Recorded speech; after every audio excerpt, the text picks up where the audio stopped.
Baik, Assalamualaikum warahmatullahi wabarakatuh.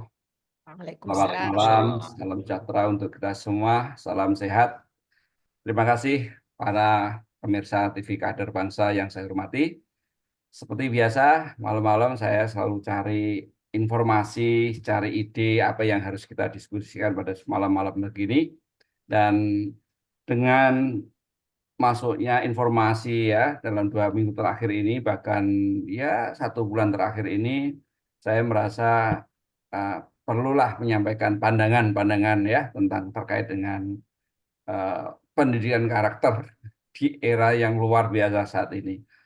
Bapak dan Ibu sekalian, uh, malam ini saya ditemani oleh 3 narasumber. Nanti akan menyusul barangkali karena masih ada yang rapat dan segalanya. Tapi yang pertama saya ditemani oleh Bu Nurleri Susetyo. Mbak Nurleri Susetyo ini beliau adalah consulting management ya, yang fokus kepada masalah pendekatannya adalah dengan coaching. Ya, itu tadi.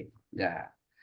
Kemudian Mas Fidelis, seorang konsultan pengembang SDM yang khusus fokus kepada hal yang terkait dengan apa MBTI, DISC profile dan living values itu luar biasa pendidikan karakter. Dan terima kasih informasinya Mas Fidel. Jadi kita nanti bisa kolaborasi ya ke depan. Oke, ada Pak Raja Bambang Sutikno. Nah, ini orang senior kita ya. Dia adalah mantan wartawan, mantan HR Director, jadi komplit ilmunya, penulis aktif sampai sekarang. Jadi eh, seneng kalau sama Pak Bambang ini karena banyak ilmunya. Woi, Mas Imam Pratioso, ini juga sudah. Hadir. Terima kasih Mas Imam. Wah, ini proven ini. Jadi kita bicara politik, tapi ini pemain politik. Jadi nanti kita singgung, kita tanyakan betapa serunya di lapangan ini. Waduh. Jadi Mas Imam Pratioso ini juga seorang psikolog kebangsaan. Dari Alhamdulillah kita malam ini dihadiri oleh 4 narasumber. Nanti ya kalau ada yang join lagi tinggal 1, tapi mungkin karena terlalu jauh ada sinyal yang kurang baik, mungkin nggak bisa join.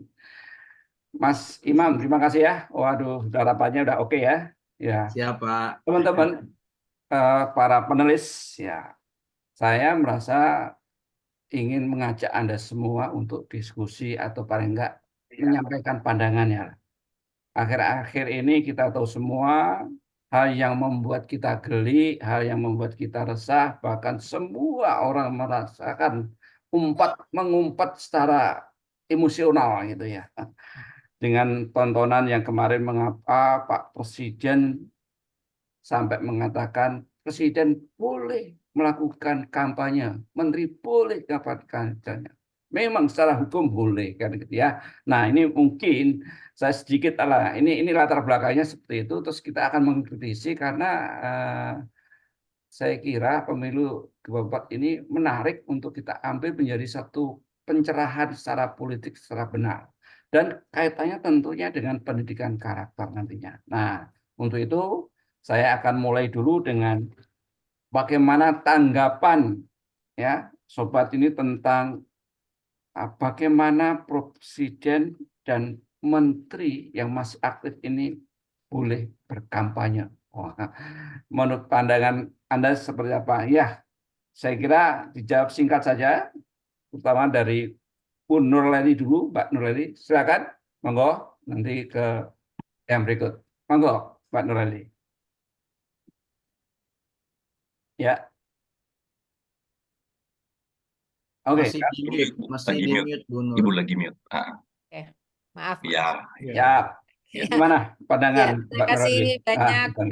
Aku sudah diajak berdiskusi untuk ini. Memang ini sesuatu yang banyak kita rasakan, tapi mungkin kurang bisa kita katakan ya Pak, entah jalurnya, entah caranya kita tidak tahu. Tapi kalau misalnya saya ditanya apakah Presiden em, apa namanya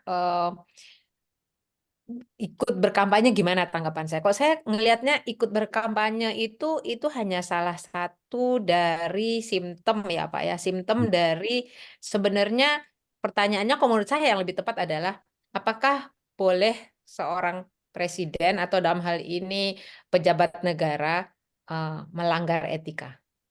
Hmm. Mungkin menurut saya itu yang lebih mendasar karena presiden ikut berkampanye secara hukum tidak ada larangan mungkin ya karena apalagi kalau misalnya dia yang sedang mencalonkan diri untuk pemilihan kedua misalnya. Hmm. Misal ya, kan boleh-boleh saja gitu. Tapi kalau misalnya kampanyenya itu melanggar etika, itu yang jadi problem. Hmm. Bagaimana melanggar etikanya? Ya, kita tahu sendiri etika itu kan ya definisinya kita tahu ya itu adalah moral guidance lah untuk Hmm. kita berlaku yang benar, yang pantas, membawa positif untuk kebaikan semua itu moral guidance. Nah, Hmm. kadang-kadang moral guidance ini kan tidak bisa kita bukukan ya. Tidak bisa semua kita bukukan, walaupun berusaha kita bukukan, katakanlah selama tidak ada conflict of interest. Tapi itu hanya satu satu hal. Tapi ada moral guidance kita gitu, bahwa posisi kita apakah pantas untuk melakukan itu, apakah Hmm. tidak merugikan orang lain, apakah kita tidak mengambil eh, advantage ya, ada conflict of interest di situ, apakah kita bisa berlaku adil. Itu semua etik, Pak. Nah, Hmm. justru pertanyaan saya yang paling mendasar adalah bolehkah seorang presiden melanggar etika? Itu karena kampanye kek, menunjuk anak kek, mempermainkan undang-undang kek, itu adalah hasilnya saja dari pertanyaan terhadap adanya pelanggaran etika atau tidak. Mungkin itu tanggapan dari saya, Pak. Oke, terima kasih. Lanjut nih, Mas Fidel. Gimana kalau pandangan Mas Fidel soal Ya ini? Pak. Bahwa Ah, presiden sampai ya Pak, maaf, saya setuju dengan Ibu Nurleli tadi Pak. Jadi saya tambahkan aja sedikit. Jadi rupanya dalam undang-undang itu sebenarnya hanya presiden yang boleh kampanye itu yang mau melanjutkan periode kedua. Hmm. Kalau seperti posisi Pak Jokowi sekarang, Hmm. sebenarnya tidak boleh. Hmm. Tidak boleh Pak. Hmm. Sebenarnya kalau posisi sekarang, karena kalau dia mau itu harus ada Cuti. cuti. Oke. Kemudian harus terdaftar ke KPU. Bawaslu. sebagai apa namanya ini Tim tim kampanye. kampanye dari Ap- paslon yang mana. Nah, tetapi seperti Oh. dikatakan iya harus ada terdaftar. Ya, Nah, Oke, seperti oke, oke. dikatakan Tim tadi sukses Ibu ya. Hmm. Leli, ternyata karena itu bukan apa namanya ini bukan untuk dia sendiri, Hmm. maka itu melanggar etika karena presiden itu rupanya kepala negara yang tidak boleh memihak kepada manapun. Hmm. Kecuali kalau dia sudah tidak lagi menjabat presiden, bisa berkampanye, tetapi bukan seperti SBY, tetapi bukan untuk keluarganya, lebih ke Hmm. untuk parlemen. Karena dia negarawan, Pak. Jadi dia tidak Hmm. memperjuangkan lagi keluarganya, itu etikanya. Hmm. Nah, jadi etika yang berlaku seperti itu rupanya. Hmm. Nah, berarti sebenarnya Pak Jokowi hanya mengutip undang-undang yang menguntungkan dia, Hmm. tetapi ada sebenarnya pasal lain itu digunakan untuk yang lagi incumbent, yang akan maju lagi. Kalau dia tidak maju Hmm. sebenarnya sudah tidak boleh. Oke. Itu kira-kira, Pak. Oh, gitu Iya, ya. Jadi, oke, oke, oke, oke. Oh, ya. jadi karena sudah pernah eh, yang kedua ya, waktu Ya, 2019 yang kedua, boleh dia, gitu dia ya. tidak Oke, bisa oke, lagi oke, ya. oke, oke, Iya. oke, oke. Dan Oke, itu pun ada etikanya, Pak. Jadi tidak berkampanye untuk anaknya atau untuk hmm, keluarganya. oke, SBY itu kampanye dulu untuk partainya, baik, untuk maksudnya untuk ke legislatornya, siap. apa Oke, calon legislatornya, bukan untuk ke dirinya dan untuk anaknya. oke, oke. Iya, Terima Pak. kasih. Lanjut Pak Bambang, gimana Pak pandangan Pak Bambang? ya. Eh, saya rasa yang dikatakan Ibu Nurleli dan Pak Fidelis ini sudah betul, sudah benar. Ya. Hmm. Kalau ingin ditambahkan, saya hanya mengatakan sumber masalahnya sebetulnya. Kenapa ini dipersoalkan? Kenapa ini dipermasalahkan? Karena anaknya ikut di dalam Ya, paslon. iya, Pak. Itu sumbernya. Iya, Kalau boleh Hmm. kampanye, iya. ya dia harus ambil cuti. Itu memang boleh. Iya, tidak menggunakan fasilitas negara itu memang boleh, ya. Nah, iya. tetapi di sini ada yang itu tadi disinggung oleh Pak Fidelis, SBY dulu kan tidak kampanye untuk anaknya, ya. Nah, ini Hmm. kalau dia bilang presiden boleh kampanye, dia berbicara tentang dirinya masih sebagai presiden, orang konotasinya dia akan berkampanye untuk anaknya, ya itu Hmm. masalahnya. Ya, jadi dari awal-awalnya itu kembali lagi ya, akhirnya orang mengatakan eh, dinasti lagi, kembali lagi kepada dinasti keluarga. Itu yang banyak tentang orang itu kan dinasti keluarga itu sebetulnya. Jadi dikait-kaitkan lagi ke sana, gitu. Ya, Hmm. Pak. Sampai akhirnya muncul salam 4 jari. Nah, mulai Hmm. mulai kemarin itu yang muncul salam 4 jari. Asalkan jangan 2. Oh, Satu, satu tambah 3, 4. Nah, gitu kan. Ini bukan saya Masya membaca Allah. di beberapa media begitu terjemahannya Iya, katanya. iya, iya, iya. Sekarang salam 4 jari, tidak ada paslonnya keempat, gitu kan. Setelah saya baca, Oke. ini maksudnya. Jadi ya Ya, itu iya, iya. kita kita analisa, karena ada anak presiden di dalam paslon. Itu, Hmm. ya, ya begitu kalau saya melihat sumber masalahnya di situ sebenarnya. Oke. Oke. Iya, terima kasih, Pak Raja. Mas Imam, Ya, gimana Mas oke. Imam? Terima Ini. kasih Oke. Pak Kus sudah kembali mengundang saya. Hmm. Salam kenal Bu Nur Leli, Pak Fidelis. Dengan pas, Pak ya, Raja.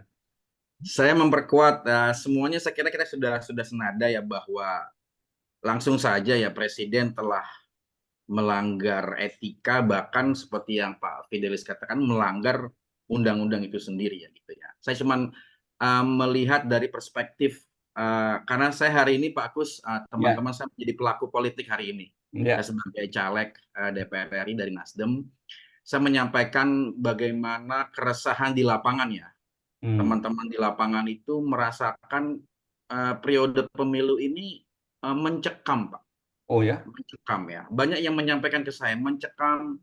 Teman-teman Dasawisma, teman-teman Jumantik itu sangat sekali diwanti-wanti untuk tidak melakukan kampanye segala macam. Ya itu memang benar, tapi suasananya itu loh Pak. Suasananya yang beda dengan periode sebelumnya gitu loh. Ancaman itu nyata gitu loh. Hmm. Dan keberpihakan dari versi pemerintah itu sering sekali terdengar Pak gitu loh. Nah, Hmm. ini tentunya mencederai ya kalau kita bicara apa yang sedang diperjuangkan oleh Pak Kus adalah bangsa yang berkarakter, tentu ini sangat mengganggu proses pendewasaan bangsa kita dalam demokrasi, terlebih lagi adalah proses membangun karakter gitu, Pak. Hmm. Hmm. Keprihatinan kita adalah bahwa kita ingin elit-elit bangsa ini utamanya adalah pucuk pimpinan itu memberikan contoh kan begitu Pak. Hmm. Tapi justru contoh yang kita harapkan itu justru menjadi dasar perintis bahkan pemicu dari rusaknya karakter itu sendiri. Itu yang menjadi keprihatinan kita semua ya. Dan saya kira ini adalah sebuah ujian sejarah buat kita semua, termasuk kita para intelektual, para pemerhati, dan kita semua yakinlah kita ini sangat sangat mencintai bangsa ini. Tapi kewajiban kita semua untuk tidak hanya menonton, tidak hanya mengobservasi, tapi juga ikut terlibat. Dan kita sedang terlibat dalam upaya menjaga kewarasan bangsa ini gitu loh, dalam konteks demokrasi ya. Kita sudah, ini adalah kali ke-6 kita melewati proses pemilu yang kita upayakan sedemokrasi mungkin. Kita sudah Ya. sampai di ujungnya nih Pak Kus. Ya. Kalau kita berhasil sampai ke 7 secara ya kalau nggak salah saya dengar melewati tahapan-tahapan demokratis, kita akan lulus Pak. Tapi ini ya mudah-mudahan inilah batu ujiannya gitu ya. Hmm. Semoga rakyat makin cerdas, makin bisa menilai. Seandainya pun belum, ya inilah tantangan kita untuk ya ternyata kerja-kerja membangun demokrasi, kerja-kerja membangun kecerdasan bangsa, kerja-kerja membangun karakter ini memang jihad mungkin Pak Kus. Iya. Ya, ini mungkin jihad Ya. yang membuat kita mungkin tidak cukup bisa tidur gitu. Karena bangsa kita sedang dalam ujian yang sangat nyata. Gitu Pak Kus. Tanggapan Oke, sementara. betul, betul. Ya, memang kita memperhatikan sekali ya. Negeri kita lagi dilanda cobaan, istilahnya Mas ya. Jadi memang dalam mencapai tadi saya sependapat bahwa memang ini kalau era pemilu ke depan ini jurdil, pasti lulus menjadi negara yang katanya akan menjadi negara yang paling bagus dalam berdemokrasi dan menjadi contoh ya di Ya. beberapa negara. Nah, ini memang sedang diacak-acak oleh para elit politik ya. Saya katakan ini mafia politik banyak di mana-mana gitu ya. Aduh, Setuju. menjadi nah, terkait dengan demokrasi nih tadi yang sedang dalam titik nadir ini. Kira-kira ada sebuah apa? Mungkin kalau orang bilang, wah ini demokrasi sedang menurun ini, demokrasi sudah sedang diacak-acak oleh para elit politik. Mungkin punya penemuan-penemuan di lapangan gitu, apa yang mendasari bahwa ini demokrasi sudah nggak lagi. Tadi ya, mungkin tadi ya, Mas Aceh melihat ada beberapa oknum yang mencoba mengacak-acak mulai dari lapangan gitu ya, karena saat di lapangan. Nah ini gimana pandangan teman-teman bahwa demokrasi sedang dalam titik nadir, sedang melemah. Bahkan saya lihat di sini, saya baca para intelektual di sebuah media ini mengatakan rapuhnya demokrasi, ini juga ada cawan rapuh demokrasi, kemudian ini luar biasa. Kemudian kemarin saya baca juga tulisan dari tokoh NU itu juga luar biasa, jangan berlebih-lebihan. Kemudian ada yang mengatakan warga negara kompeten versus oligarki. Jadi semuanya ini meresahkan tentang proses demokrasi yang dalam titik nadir. Mungkin saya ingin tahu sedikit aja apa temuan-temuan teman-teman di lapangan atau di bacaan atau gimana? Kalau Mas mulai dari Mas Imam dulu. Ya, baik Bagus. Memang kan dari literasi yang kita baca kan demokrasi adalah pilihan yang tidak ideal juga sebenarnya ya Pak. Ya, demokrasi selalu menampilkan sisi gelapnya ya. Dia bisa memunculkan seorang Hitler ya. Dia bisa memunculkan yang terbaru tetangga kita Bongbong Marcos Junior ya. Itu adalah konsekuensi dari demokrasi, pilihan demokrasi di mana mengutamakan banyaknya suara gitu. Tapi sebenarnya kalau kita merujuk kepada harapan, mimpi dan imajinasi para founding father kita di sila keempat itu ya, kerakyatan yang dipimpin oleh hikmat kebijaksanaan dalam permusyawaratan perwakilan. Ini sebenarnya demokrasi kita itu demokrasi yang dibimbing oleh sila keempat tadi. Gitu. Azasnya adalah azas permufakatan. Tapi entah kenapa cacat atau cedera dari masa demokrasi di masa reformasi ini adalah terlalu mengagungkan yang namanya jumlah suara. Disitulah oligarki masuk, disitulah oligarki masuk, kapitalisasi masuk, dan kita lihat Pak Kus dan teman-teman mungkin bisa menambahkan bagaimana tahapan-tahapan kepemimpinan, tahapan-tahapan kaderisasi itu tidak berlangsung baik. Ya, partai, saya bisa bicara karena seorang partai hari ini kan gitu kan, yang diharapkan akan memunculkan kader-kader terbaik tidak bisa bekerja optimal karena di partai pun terjadi tadi kapitalisasi. Sementara dulu di era Pak Harto ya, di era saya masih kecil, saya tahu sekali tuh bagaimana pemimpin itu digodok dari yang paling basic apa? Dari ranting, cabang ya. Baru masuk ke pusat itu adalah proses pentahapan kaderisasi yang bagus sekali. Betul, betul. Nah, ini yang menjadi PR kita, bagaimana demokrasi ini juga dijaga. Nah, saya kira kita ingat ya bahwa literasi mengajarkan kepada kita demokrasi terbaik itu hanya ada di zaman Yunani. Tapi itu pun menghasilkan punishment hukum mati kepada seorang Socrates. Ya kan? Karena jumlah suaranya lebih banyak yang bilang Socrates orang gila. Ya, karena mengancam kebebasan yang ia lakukan dengan cara memberikan doktrin-doktrin kepada anak-anak muda gitu ya. Tapi ya itulah resiko dari pilihan kita untuk berdemokrasi gitu. Nah, saya kira kita harus tetap optimis bahwa selalu ada cahaya di balik lorong kegelapan, selalu ada sengsara membawa nikmat ya, bahwa ini adalah cobaan-cobaan yang pastinya akan mengeluarkan pemikiran-pemikiran baru, melahirkan tokoh-tokoh baru, bahkan melahirkan gerakan-gerakan baru yang itu adalah genuine, original, ada lahir dari harapan dan pergerakan masyarakat. Gitu, Pak. Oke. Siap, mantap ini. Bisa dilanjutkan sama Mas Fidel? Gimana pandangan Mas Fidel ini soal Di mute Pak Fida. Halo? Lagi di mute. Halo? Ya, Masih di mute Pak Fida. ya. Bu Nur barangkali? Oke. Ya, gimana, Bu? Ya, terima kasih. Lagi mute tadi ya. Oke. Silakan. Pak Fidel duluan ya. Pak Fida dulu, Pak Fida. Iya, maaf. Tadi rupanya saya mute ya. Ya. Jadi seperti dikatakan oleh Pak Imam, itu substansinya menurut saya sudah kena, Pak. Hanya contoh mungkin saya beri. Jadi yang rusak demokrasi kita itu sekarang adalah akibat Pak Jokowi itu semua menguasai semua, Pak. Ya. Baik legislatif, Hmm. yudikatif, maupun eksekutif. Semua dia kuasai. Jadi terlalu kekuasaannya ini terlalu besar. Karena bisa dia ubah apa saja, Pak. KPK di bawah presiden. Iya. Kan? Kemudian konstitusi ada orangnya di situ. Begitu caranya menguasainya. Ya kan? Iya. Parlemen sudah tersandar semua, Pak.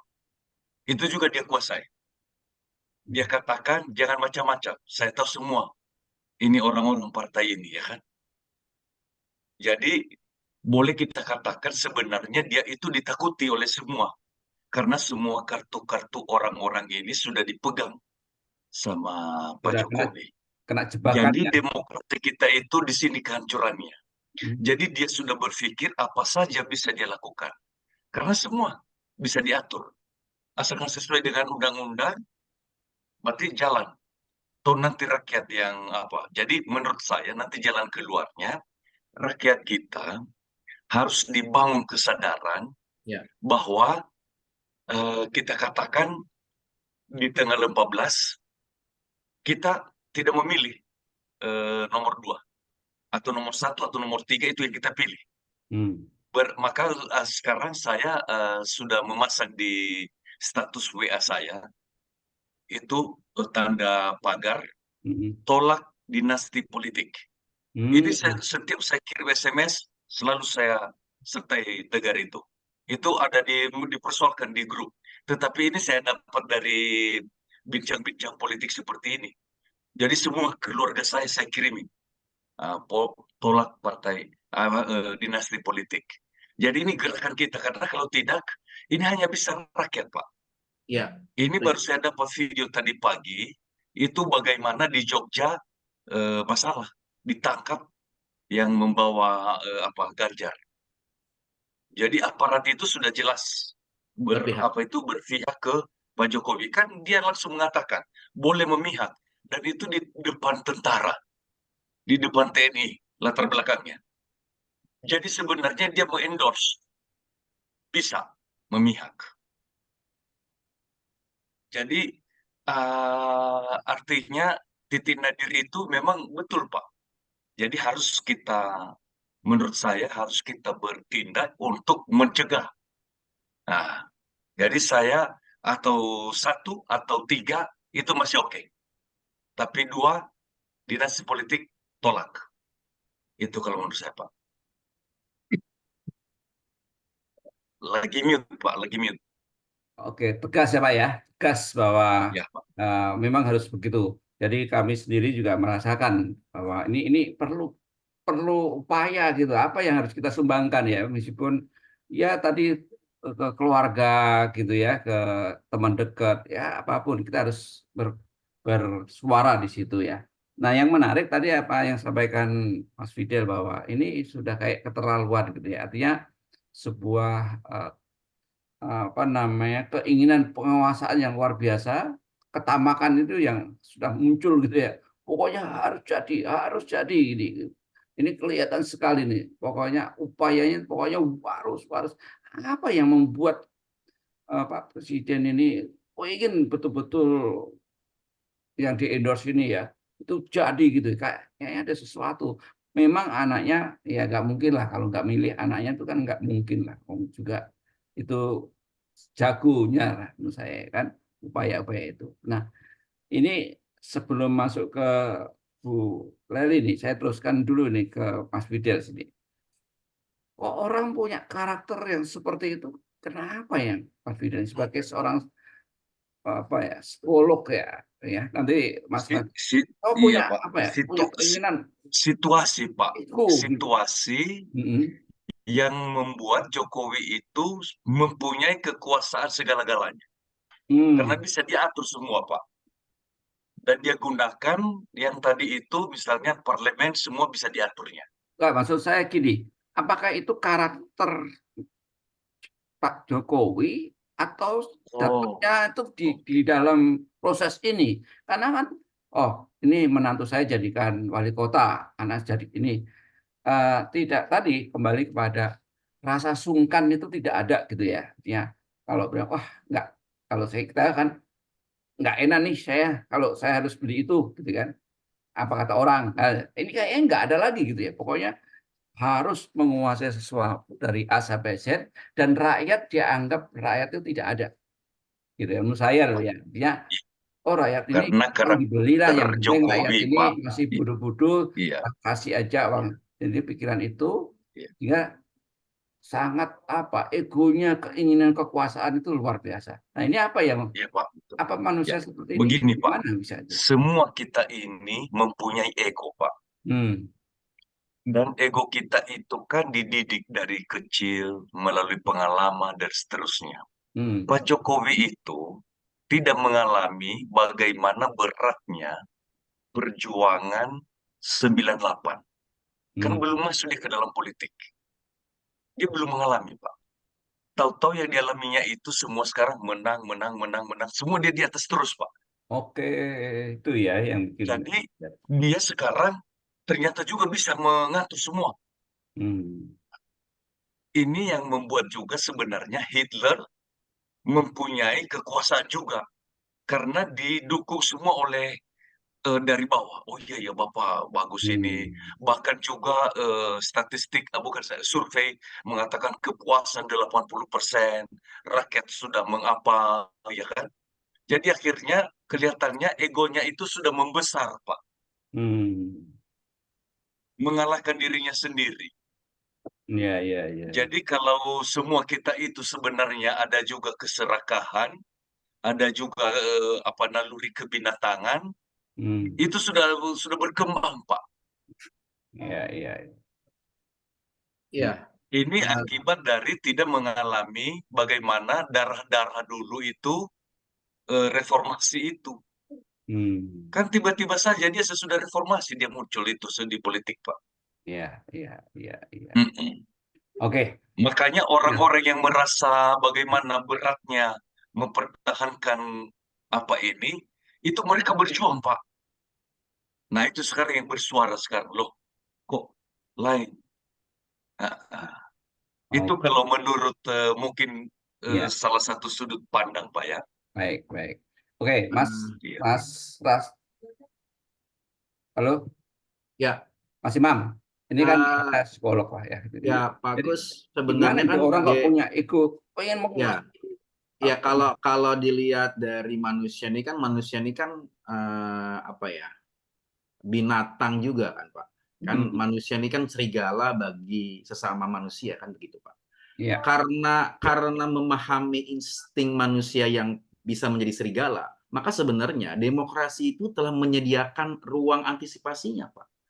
Apa? Ya tadi ada masanya, gitu loh.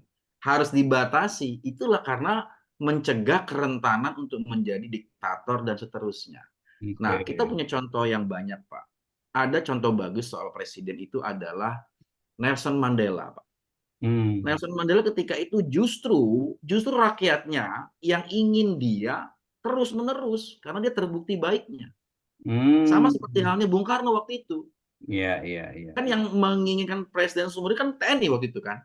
Iya, iya. Nelson Mandela juga begitu karena euforia bisa setelah apartheidnya selesai. Tapi Nelson Mandela, saya cukup 1 periode. Maka dia menjadi sejarah emas, Pak. Gitu. Bung Karno, seandainya saat itu dia tahu kapan dia berhenti, dia mungkin tidak akan dijatuhkan oleh peristiwa PKI. Pak Harto juga begitu, Pak. Seandainya Pak Hmm. Harto waktu berhenti di tahun ke-20 saja, dia akan tidak pernah dijatuhkan. Jadi inilah sebenarnya setiap pemimpin harus belajar dari sejarah dan demokrasi Hmm. menyediakan itu ya udah dibatasi Iya, maksimal iya. dua periode. Nah ini yang saya kira Pak, kenapa Jokowi bisa begitu? Ya karena tadi kesempatannya selalu dibuka dan dia menggunakan kesempatan itu. Hmm. Nah dia akan tercatat dalam sejarah sebagai ya mungkin presiden terburuk kalau memang ini terus dia labrak, Pak. Hmm. Gitu. Iya, iya, iya. Wah, luar biasa nih.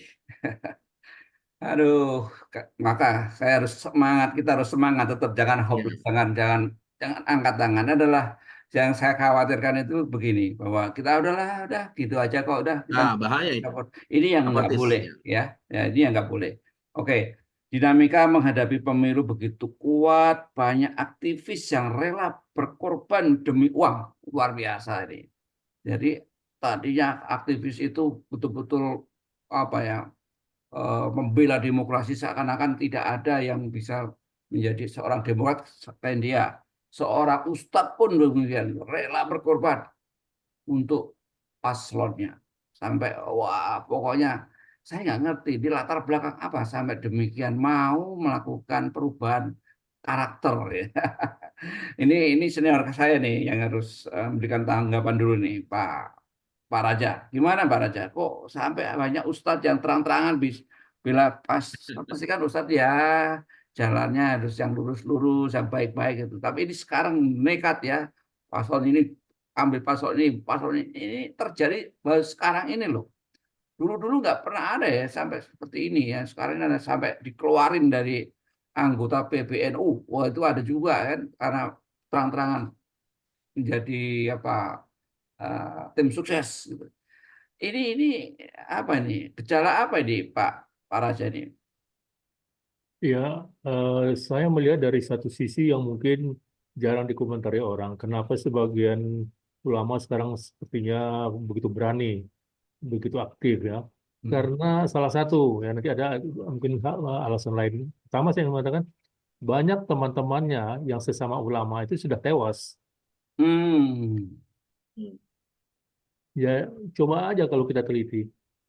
Ya, ulama-ulama yang vokal dihabisi. Saya Hmm. tidak tahu siapa yang menghabisi, tapi banyak yang tidak ada lagi sekarang tuh ulama-ulama yang kalau ngomong itu ngeritik demokrasi sudah mati apa segala itu kan tidak Hmm. ada lagi. Ada lah maksud saya, tapi yang awal-awal memulainya itu sudah satu demi satu tewas gitu. Hmm. Ya. Itu Jadi waktu kan kena COVID, Pak. ya betul itu mungkin. Ya itu salah Iya. salah satunya. Dan itu Hmm. saya tidak tahu kenapa, tapi kenyataannya tewas gitu ya. Iya, iya. Kenapa ya? Saya tidak tahu gitu. Ternyata Pak Kus lebih tahu karena COVID gitu. Iya. Ya, itu. Iya. Jadi akhirnya mereka pikir loh, kenapa dibeginikan kita? Nah, juga banyak suara yang mengatakan ulama banyak di penjara, ditangkap, ya kan? Nah, ini Hmm. karena itu, karena alasan terlalu berani kritik segala kan. Dan ada yang Hmm. sudah keluar penjara, ada yang masuk dalam penjara, ada yang baru mulai ditangkap ya. Jadi semuanya bereaksi. Dan itu kita lihat tahun 65 ya begitu. Tahun 65 itu kan ulama semuanya muncul melawan karena banyak yang Oke. dibunuh. Di Jawa Timur tuh berapa ratus ulama yang dibunuh. Hmm. Akhirnya teman-temannya pada nekat semua ya berjihad aja kita sama-sama gitu. Ya. Hmm. Jangan mereka saja yang dibiarkan itu teman seperjuangan kita. Kalau mereka berjihad ya kita berjihad juga. Gitu. Nah, Hmm. kayaknya sepertinya arah ke sana sudah mulai lagi gitu. Hmm. Nah, Kalau saya selain Ustadz, Pak, kan ada aktivis juga ya, artinya yang ya, dulunya dia menjadi orang yang betul-betul bertentangan dengan Orde Lama, ya, akhirnya dia harus pindah partai untuk ya, membela keluar dari PDIP gitu kan. ya. Itu gimana ya? Apa yang menjadi pikiran mereka? Apa yang menurut Bapak mereka bisa keluar akhirnya berani menyuarakan pihak lain gitu ya. Dari ini gejala apa ya? Apa Nah, itu normal itu untuk politik? sedikit saya ingin mengulas dulu sebelum sampai ke mana aktivis tadi. Kemarin saya dapat kiriman video, saya lupa dari siapa, tapi ada ucapan ulama cukup keras mengatakan haram hukumnya memilih paslon yang melanggar aturan. Hmm. Nah, jadi dia mengharamkan apabila paslon yang kita pilih itu sudah ketahuan, sudah jelas-jelas melanggar aturan. Hmm. Hmm. Aturan aturan yang diboleh negara sendiri, negara yang bikin dia sendiri yang melanggar. Nah, itu haram kita pilih. Gitu Hmm. ya. Jadi sudah begitu himbauan sedemikian rupa kepada umat dan kepada sesama ulama juga mengatakan bahwa matinya ini mati jihad kalau kita berjuang untuk ini. Itu pertama. Kemudian aktivis. Nah, Bapak menyinggung mengenai aktivis ini saya jadi teringat pada tahun eh, 78, 79. Itu termasuk kan demo besar-besaran, termasuk yang paling besar tuh demo mahasiswa tahun 78 itu menentang KKN, Hmm. korupsi, kolusi, Ya. nepotisme zaman Soeharto.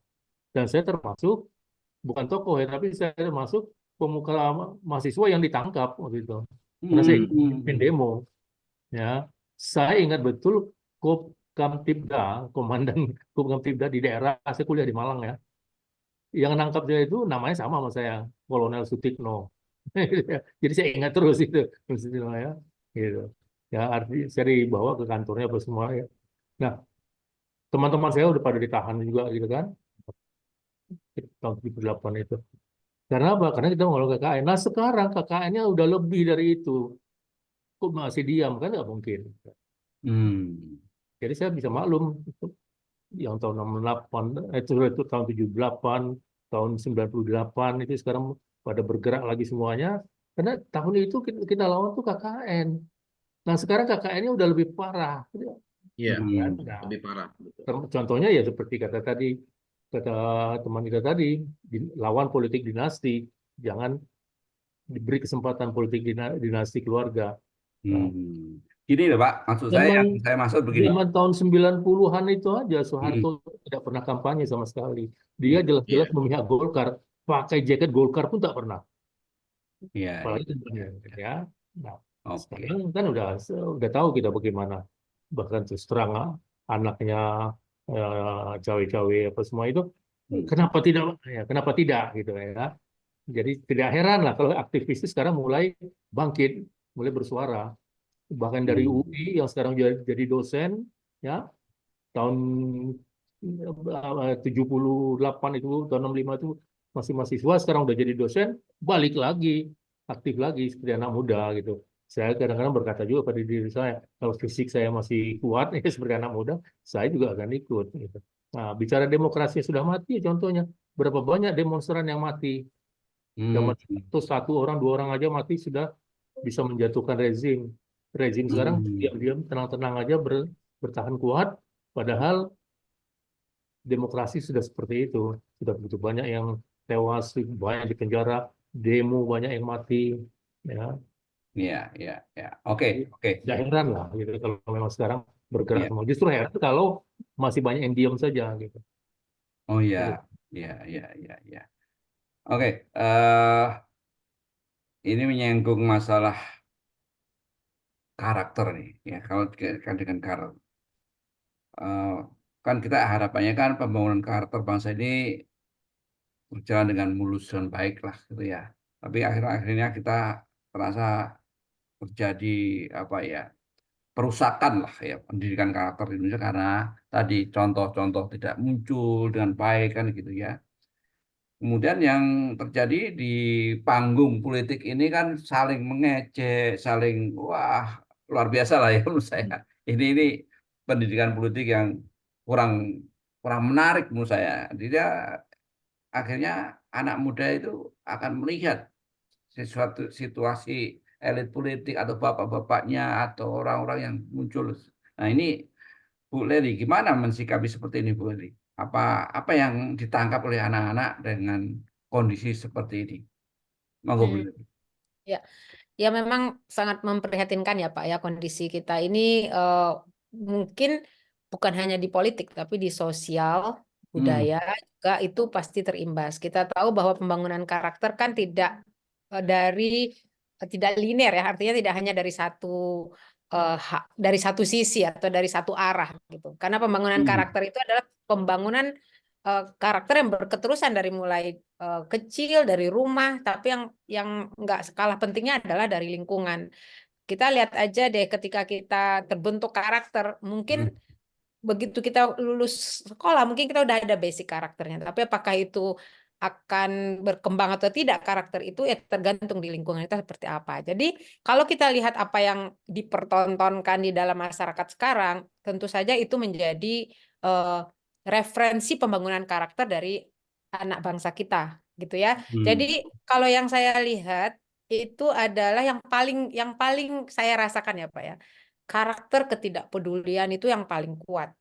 hmm, Kita nggak mikirin yang kita pikirin hanya kepentingan diri kita sendiri. Kita nggak mikirin orang lain. Tidak ada compassion, tidak ada eh, toleransi yang tulus gitu tuh nggak ada. Tapi semua berdasarkan kepentingan untungnya buat aku apa.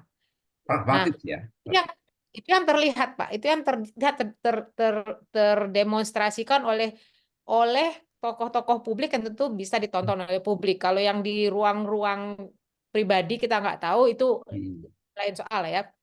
Tapi yang tanggung jawab tokoh publik ini yang kita lihat yang membawa karakter yang sama. They don't hmm, care. They simply don't care. Jadi kalau mereka memang contoh nih ya, yang paling gampang yang terjadi sekarang. Kalau betul-betul ini para pemimpin kita yang sedang kita perbincangkan ini peduli dengan bangsa, apa ya tega Pak menjadikan seorang anak kecil yang nggak punya pengalaman apa memimpin bangsa ini? Apa ya tega? Nah, Itu oke. aja kan sudah menunjukkan betapa tidak pedulinya dia dengan siapapun. Yang penting saya. Itu yang ditonton oleh kita semua. Padahal betapa sulitnya menumbuhkan kepedulian. Kalau kita lihat di negara-negara seperti Jepang ya contohnya. Kepedulian itu harus didemonstrasikan dan di-enforce di dalam mulai Hmm, dari sekolah antri peduli. Ada orang tua geser yang ini berdiri silakan orang tua yang duduk. Itu di-enforce Pak, di-enforce. Tapi hmm, hanya bisa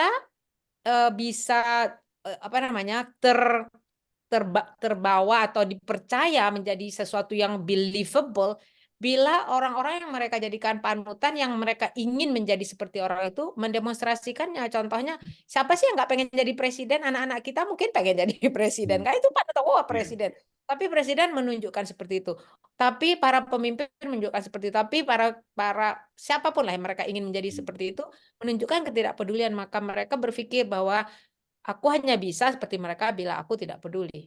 Karena begitu aku Hmm, peduli, maka langkahku akan tertahan nih. Aku harus mikirin ini, mikirin itu terlalu banyak. Itu hmm. menurut saya yang paling Ya. berbahayanya adalah karakter kepeduliannya tuh susah sekali Pak kita dasar. Kepedulian ya, artinya rasa caring tidak ada ya, karena melihat situasi seperti itu. Bahkan mungkin ada contoh yang menarik ketika, mendingan Bapak nggak bisa mengangkat saya menjadi orang A, orang B Ya, gitu ya. Jadi ya, memudahkan cara mereka berpikir bahwa hidup sukses itu gampang, asal Bapaknya mau. ya, Ya. Sehingga kadang-kadang kita dituntut ya oleh orang anak-anak sekarang bahwa, wah enakan jadi anaknya Pak Jokowi gitu kan, ya, nah, ya, daripada anaknya Bapak kan gitu, yo iyalah gitu kan, tapi itu pandangan yang pragmatis sekali gitu ya. Jadi sikap ini yang tadinya yang diterima oleh anak-anak jadi, ah kalau begitu harus begitu ya caranya. Nah ini yang memang benar. Gimana Mas Imam, ini soal Ya, uh, mungkin ini Pak di background kita kan Bapak sudah menulis kan iya betul. jujur, peduli, disiplin, berani, ikhlas kan yang disampaikan Bu Nur tadi kan peduli nih Pak. Ya, Iya betul. pedulinya ya sudah hilang ya, tidak tidak hanya sebelum masa kampanye ini ya sudah hilang sebelumnya. Dan saya mungkin menambahkan Pak di masa kampanye ini Malu kita sudah hilang, Pak. Malunya sudah hilang. Ya, ya. Malu dari presiden sudah hilang kan? Tidak hanya etika, rasa malu, Pak. Malu kan Pak Harto tadi Bapak sudah menyampaikan itu. Pak Harto sekian puluh tahun pakai baju Golkar aja nggak pernah. Ya.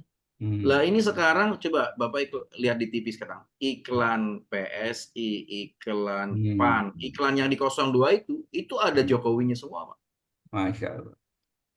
Ini kan udah nggak ada malunya, Pak. Itu loh. Nah ini bagaimana orang yang mencontohkan orang nomor 1, Pak, di Indonesia. Ini yang keprihatinan luar biasa, Pak. Gitu. Ya, ya, ya. Oke, kita kembali ke kita lah ya tentang SKB ini, bahwa memang semua yang saya lihat, semua pakar, semua ini merasakan situasi pendidikan khususnya masalah karakter, ya kan? Nah, kalau menurut teman-teman, bagaimana ini dalam proses jangka pendek pendidikan itu kan gini, ada yang wah ini masalahnya karena pendidikan ini kita kurang maju ya, atau kurang mengakselerasi sehingga rakyat itu masih banyak yang bodoh gitu ya.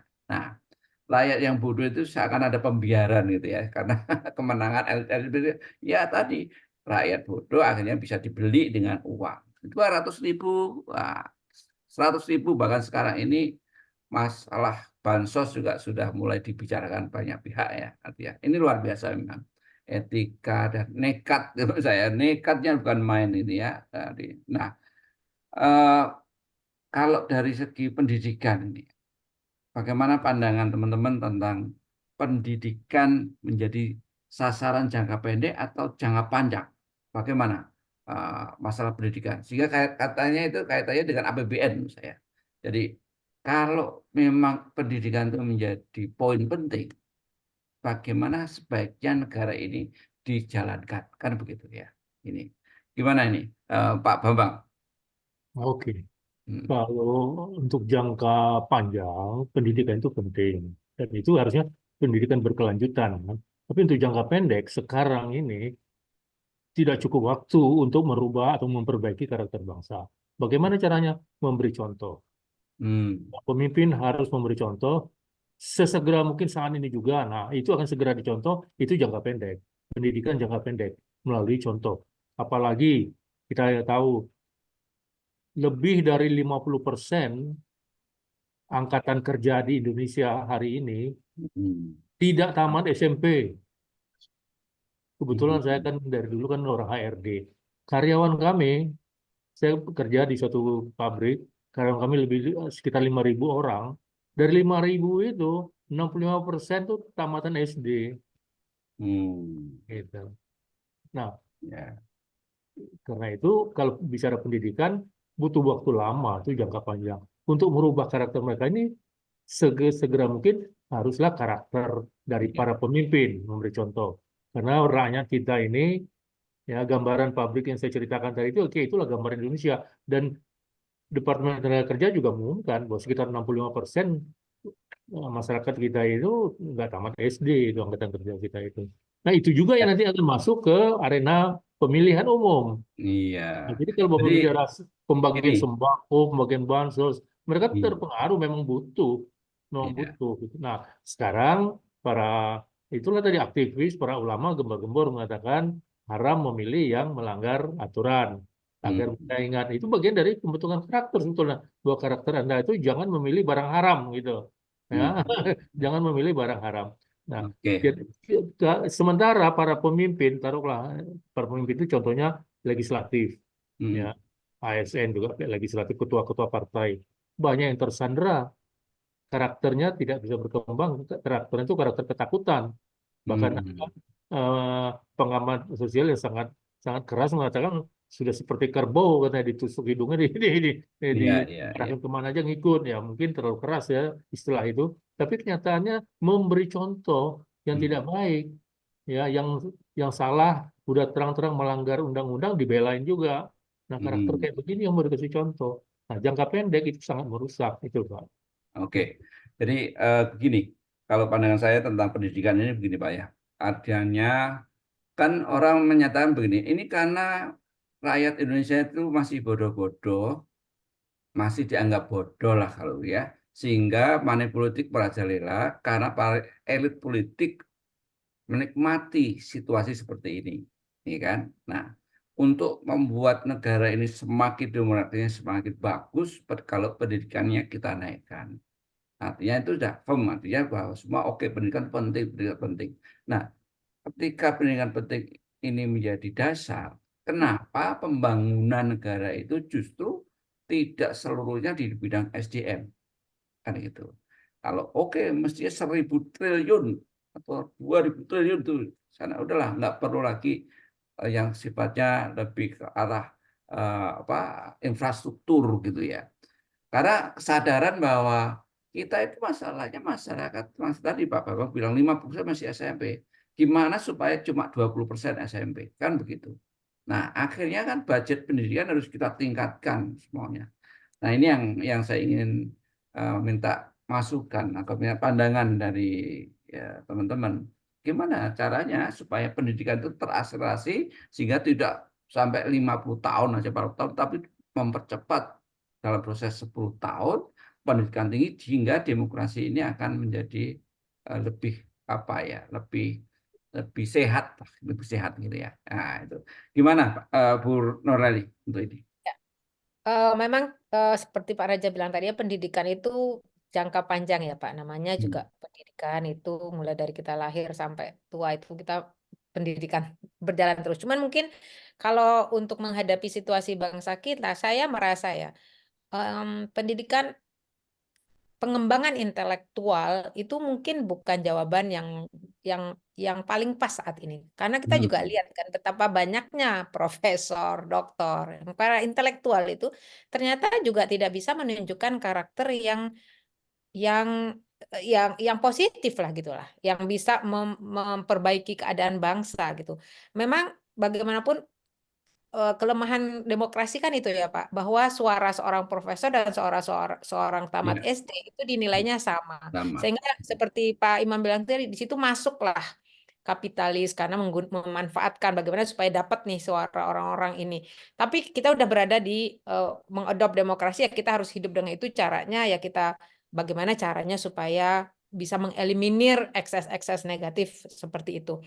Memang kalau dari kita harapkan dari pemimpin yang peduli bahwa dia tahu bahwa ketika dia diangkat itu adalah untuk mensejahterakan rakyat dan mengurus rakyatnya. Sebenarnya pendidikan itu harus bagian dari tanggung jawab dia yang menjadi perhatian. Nah, tapi balik lagi, kita ini udah kayak benang kusut. Karena yang diangkat itu, yang pedulinya hanya dirinya sendiri. Gimana supaya nama saya harum, saya bikin ini, saya hebat, pembangunan saya, dan kayak habis itu masalahnya nanti orang lain yang nanggung akibat buruknya, itu nggak urusan saya. Jadi kita nggak bisa terlalu harapkan lah. Nah, tapi sebagai anggota masyarakat, mungkin kita juga menyadari bahwa pendidikan itu tidak hanya di bangku sekolah kan ya Pak ya. Ada pendidikan informal. Nah, pendidikan informal ini sebenarnya bisa sekali kita kembangkan di society apa di masyarakat gitu. Kalau kita berbicara khusus pendidikan karakter, kalau misalnya tokoh masyarakatnya itu bisa ya menunjukkan itu dan mengajarkan itu sebenarnya sesuatu yang bisa kita mulai. Misal dari masjid kah, dari gereja kah, dari apa ya yang memang dasarnya adalah karakter, etika, moral. Kan agama itu ya. Tapi kalau kita beranjak mulai dari negara, itu kan udah bercampur baur gitu. Nah, mungkin itu kali nggak harus kita sebagai tokoh agama, tapi misalnya Pak Kus gitu yang mulai dengan posyandunya contohnya. Itu kan paling enggak di masyarakat kecil itu sebenarnya pendidikan juga bisa kita kita eh, apa? Kita upayakan. Karena pendidikan tidak hanya melalui sekolah sebenarnya khusus untuk karakter ya. Jadi Ya. selama si anak itu bisa melihat selama dia dari kecil sampai remaja itu pasti tertanam karakter-karakter itu. Karena kalau kita harap dari pemerintah dengan sistem kita yang ada sekarang, dengan carut marut yang ada sekarang, kayaknya masih panjang banget, Pak. Kalau kita harapkan, unless Iya, iya, iya. yang terpilih itu betul-betul bisa membawa kepada perubahan itu. Amin. Gitu. Amin, Amin. amin, amin. Oke, oke. Nah, ini ya memang sih kalau pendidikan ini jangka panjang, tapi saya merasa bahwa kalau pendidikan jangka panjang, kalau kita terfokus pada infrastruktur yang sekarang ini ada IKN, ada ini kan akan lebih panjang lagi karena dana terserap di situ ya. Padahal kalau menurut saya sekarang ini berapa sih? Apakah sudah ada 1 juta orang yang memiliki pendidikan di luar negeri? Gratis Kenapa ya. nggak kita tingkatkan menjadi sekian juta, gitu kan?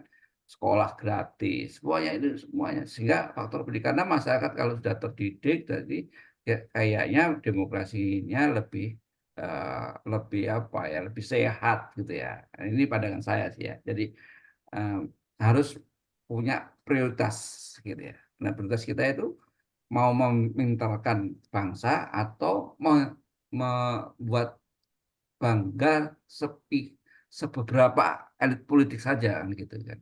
Nah, ini yang nantinya harus kita kritisi terus-menerus ini soal ini. Nah ini tentang pendidikan karakter bangsa kembali ya Mas ya. Memang nggak gampang ya.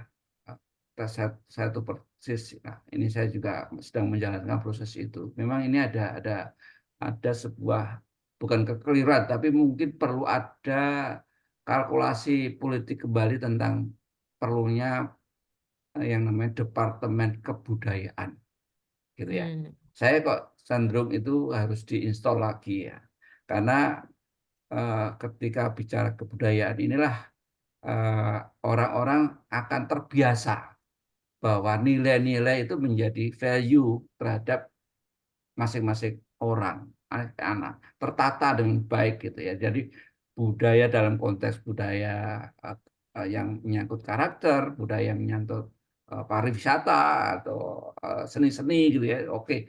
Jadi itu udah banyak. Kenapa dijadikan satu? Ini juga bingung ya. Dulu Departemen Budaya ini perlu kita hidupkan kembali, kita dorong untuk hidupkan kembali. Karena saya yakin dengan itu aja udah lelah sebetulnya. Nah, karena itulah saya pikir bagaimana strategi dalam membangun karakter bangsa ini, karena mungkin teman-teman punya referensi gitu ya. Nah, apa yang harus dilakukan oleh pemerintah, terutama para elit politik, agar dalam waktu yang tidak terlalu lama, bukan 100 tahun lagi, barangkali 15 tahun ke depan, 20 ke depan, ada betul-betul perubahan ya. Jadi bangsa yang hebat atau pemimpin yang hebat itu kan ketika mampu melakukan perubahan culture, perubahan budaya. Nah, saya lihat selama ini belum melihat ya ada sebuah ini dulu satu kelompok budaya sekarang nggak merokok lagi. Oh, itu udah. Oh, sekarang ada sekian orang tidak lagi membuang sampah sembarangan. Itu nggak ada data-data itu. Jadi Hmm. yang dulu ada pertumbuhan ekonomi, kemudian kejar itu. Tapi di satu sisi ini yang fundamental tidak dilakukan. Nah, untuk itu saya ingin pandangan teman-teman tentang bagaimana ya kira-kira atau bagaimana ya kita membangun bangsa ini yang majemuk tapi karakternya terukur gitu pengawan. Sekarang sudah mulai toleran, sekarang sudah mulai banyak yang itu terukur pasti dan langkahnya seperti apa. Itu belum jelas menurut saya sampai saat ini saya belum menemukan pembangunan karakter itu ya. Nah, untuk itulah karena kita itu negara yang heterogen luar biasa, kalau kita menyatukan karakter Pancasila itu kan menjadi pedoman katanya kan, tapi implementasinya juga kesulitan masing-masing itu. Masing-masing kesulitan. Bahkan yang disebut dengan lembaga apa itu yang dulu dipimpin oleh Mas itu nggak terdengar lagi itu yang Pancasila itu. Gitu ya. Gimana ini pandangan seperti itu, Pak Bambang? Kuncinya kan sebetulnya prioritas dana yang ada. Kapanpun dana itu selalu dikatakan terbatas. Nah, dana terbatas ini pemanfaatannya kemana? Tidak, kelihatannya sekarang itu tidak kepada yang lebih urgen, terutama mengenai pendidikan dan karakter bangsa itu. Seperti tadi Pak Kus juga katakan, dana yang banyak terserap itu ke IKN, dana yang banyak terserap itu ke infrastruktur jalan tol, semua gitu ya. Sementara gedung-gedung sekolah lebih Nggak ada 50% dibangun, itu ambruk. Ya. nggak ada yang dibangun periode ini. Nah, Banyak gedung-gedung sekolah yang rusak nggak dibangun lagi. Oke, guru ya kesejahteraannya nggak dipikirkan, akhirnya dia mencari income di luar sekolah, di luar ngajar. Kita jadi teringat ketika Jepang kalah dalam Perang Dunia Kedua, Jepang menyerah, kalah, kemudian rajanya berpidato. Hmm. Dan dalam pidatonya, rajanya bertanya, ada berapa guru yang masih hidup? Hmm. Tuh. Ketika Jepang kalah perang, pertanyaan pertama yang paling penting oleh rajanya Hirohito itu, ada berapa guru yang masih hidup? Tolong dihitung. Karena itu kunci untuk membangun Jepang kembali. Hmm. Nah, sementara kita, guru kita, ya ada yang honorer itu kabarnya dan 1 bulan 200.000, 300.000, nah, cukup Hmm. minggu. Yang 2 minggu 3 minggu lagi dia cari objek di luar, ada yang bawa dia kan jadi ojek, akhirnya Les jadi ya, ojek itu ngasih kan melelahkan ya, bel. bukan salah tapi bagus karena usahanya, tapi kan melelahkan sehingga nanti di kelas ngantuk mungkin gitu loh. Persiapan untuk ngajarnya kurang gitu ya, Hmm. itu contoh. Banyak juga yang jadi ngerja kerjaan lain yang sambilan tambahan itu. Nah, Hmm. guru disejahterakan. Jadi kalau kita ingin memajukan pendidikan, guru harus sejahtera, fasilitas belajar harus sejahtera, dan murid harus sehat. Murid sehat itu harus dipikirkan sejak stunting itu, Hmm. sejak ibu hamil, semenjak anak muda baru mau nikah, ada periksa kesehatan pranikah. Jadi, Sudah dimulai, bukan tidak ada, sudah dimulai. Cuman oke. persentasenya, ya itu tadi Pak, dana itu kurang gitu. Hmm. 2 tahun yang lalu Indonesia itu kan ditegur sama PBB masalah stunting ini, termasuk yang Hmm. paling buruk di dunia. Ya, sekitar 25% dari anak Indonesia itu stunting, meninggal apa semua gitu. Akhirnya sekarang kabarnya udah mulai ya, mulai baik dari 25 menjadi 21 atau berapa sekarang, tahun ke depan Hmm. targetnya berapa. Nanti ya itu masih kurang gitu, tapi sempat kita terjebak ditegur gitu. Berarti kan sempat. Ya. Nah, mereka ini yang stunting ini yang tahun 2000 sampai 2004 lah, taruh 2025 ini stunting. 20 tahun lagi kan akan menjadi remaja, menjadi mahasiswa. Mahasiswa yang stunting ketika kecil itu udah jelas daya IQ-nya, ya. Hmm. daya pikirnya, daya nalarnya, daya Rendah ya. fisiknya apa semua rendah. Fisik. Dan Oke. mereka yang akan nanti ikut mengurus negara ini 30 tahun yang akan datang, 40 tahun yang datang, yang mereka itu semua daya. Jadi kualitas itu nggak dipikirkan dari jauh-jauh hari. Dananya ya terserap untuk pembangunan fisik, jalan, tol, ya, untuk pembangunan IKN yang tidak Ya. urgen. Itu baru Penting, penting, pendidikan ya, tapi Pak ya. tidak urgen. Ya, Baru pendidikan secara umum ya, artinya ya. kognitif ya. Artinya kalau pendidikan karakternya apalagi ya, artinya belum sampai tersentuh ke sana. Padahal Ya, semua orang pendidikan. mengatakan kita nggak bangsa yang nggak berkarakter. Itu udah Ya, ya. semua katanya menyalah. Tapi nggak ada roadmap yang jelas bagaimana membangun karakter bangsa ini ya. Maaf, sebentar. Karakter ini tidak terbangun karena tidak ada contoh dari pemimpinnya. Orang Hmm. Indonesia ini, karena pendidikannya masih terkebelakang, dia butuh contoh, butuh pemimpin yang bisa mengayomi. Nah, kalau Hmm. pemimpinnya aja tidak menunjukkan disiplin, tidak menunjukkan karakter yang bagus, tidak mau antri, maunya tuh ada prestisnya, ada selalu didahulukan, ya, Hmm. karena dia pejabat, dia tidak perlu antri. Karena Hmm. dia pejabat dapat mobil dinas yang mewah. Karena pejabat Hmm. nggak berani naik kereta Iya. api gitu semua. Jadi tidak memberi contoh. Di Jepang kan biasa, ya. Kalau pejabat naik kereta api, naik sepeda itu biasa. Tidak ada. Yang Hmm. perdana menteri pun kemana-mana naik kereta api biasa di negara maju itu. Kita Oke. ya Ya, plat ya. merah yang sudah dikasih mobil kasih supir semua itu kan, kasih rumah. Nah, itu pun Oke. hasilnya menunjukkan tidak membela rakyat, tidak ada Hmm. empati kepada rakyat, sangat sangat kurang empatinya kepada rakyat. Pemimpin itu kan kuncinya empati. Kalau kita ingin bangun karakter, bangunlah karakter empati, mulai Hmm. dari pemimpin, kasih contoh. Kalau Oke. pemimpinnya berempati kepada rakyat, rakyatnya bisa berempati lagi kepada sekelilingnya. Ya, kan?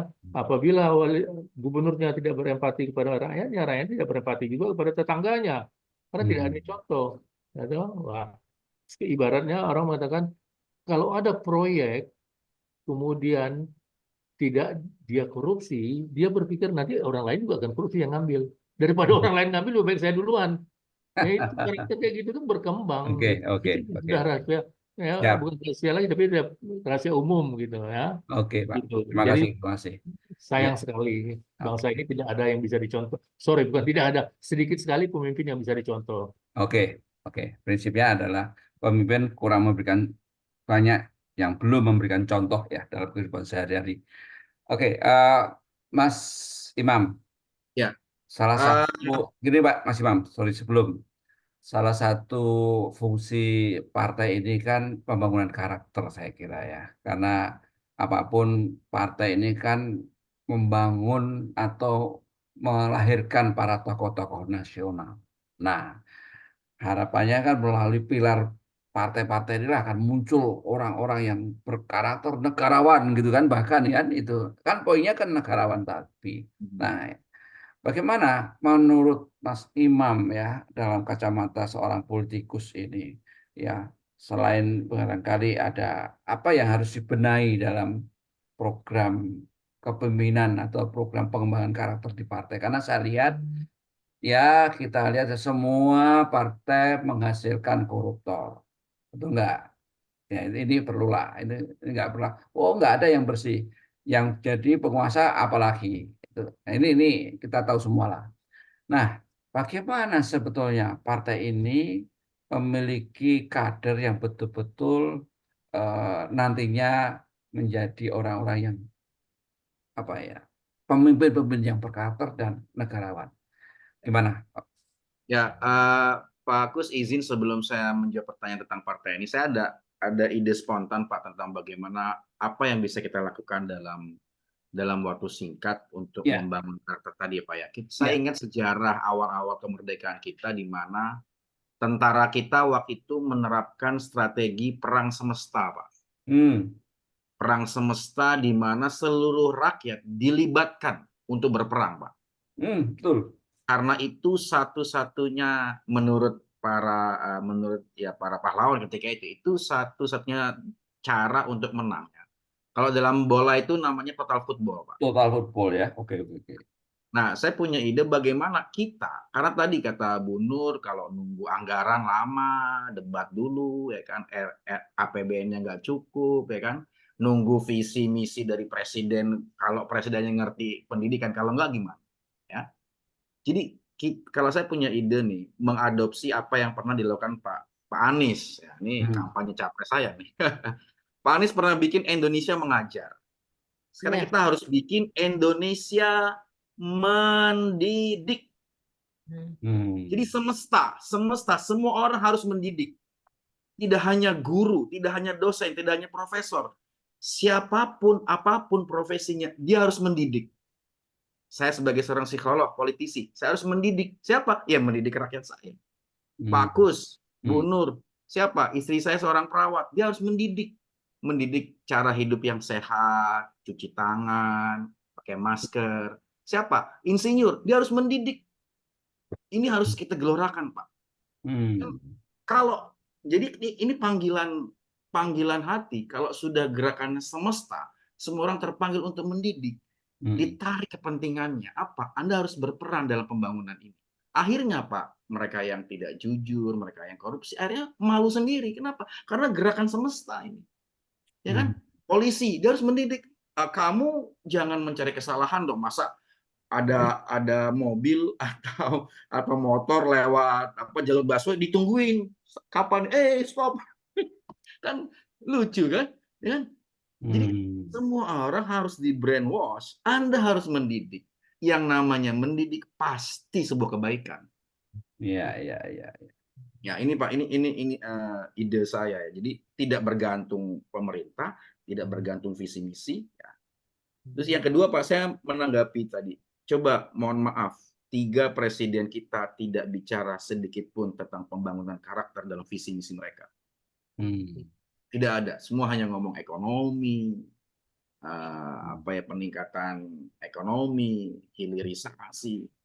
Coba siapa yang bicara membangun karakter? Bagaimana bangsa kita bisa disiplin? Bagaimana bangsa kita bisa membuang sampah pada tempatnya? Nggak ada yang bicara dari ketiga capres kita. Ini sebuah keprihatinan. Nah, menjawab pertanyaan Bapak tentang partai, ya saya harus akui saya baru masuk di partai 2 tahun ini, dan saya harus mengakui partai itu bermasalah. Semua partai kita bermasalah. Apa?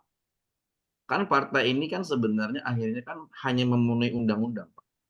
Bahwa pemimpin politik, jalur politik harus melalui partai politik.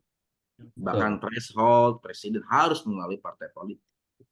Jadi ya partai sendiri masih bermasalah, dia butuh proses untuk benar-benar menjadi salah satu pilar demokrasi. Benar, secara undang-undangnya demikian, secara aturannya demikian, secara teori idealisasi sebuah partai harus demikian. Dia melakukan edukasi politik, harus, Pak. Nah ini ya teman-teman ya, saya ini sekarang ini ya, warga itu nggak paham loh, Pak. Anies ini dari partai mana itu nggak paham loh, Pak. Prabowo Gibran ini dari partai itu nggak paham loh, Pak. Jadi konstelasi politik yang paling mendasar itu mereka nggak paham. Siapa yang harus memberikan edukasi? Ya partai politik. Betul. Tapi partai politik hanya muncul di 6 bulan sebelum pemilu. Padahal dia harus mengerjakannya 5 tahun, Pak. Iya. Ini banyak sekali problem kita, Pak, gitu. Sekarang misalnya nih, saya di Jakarta Timur, oh yang penting 01, ya kan? Partainya siapa, Bu? Nggak ngerti.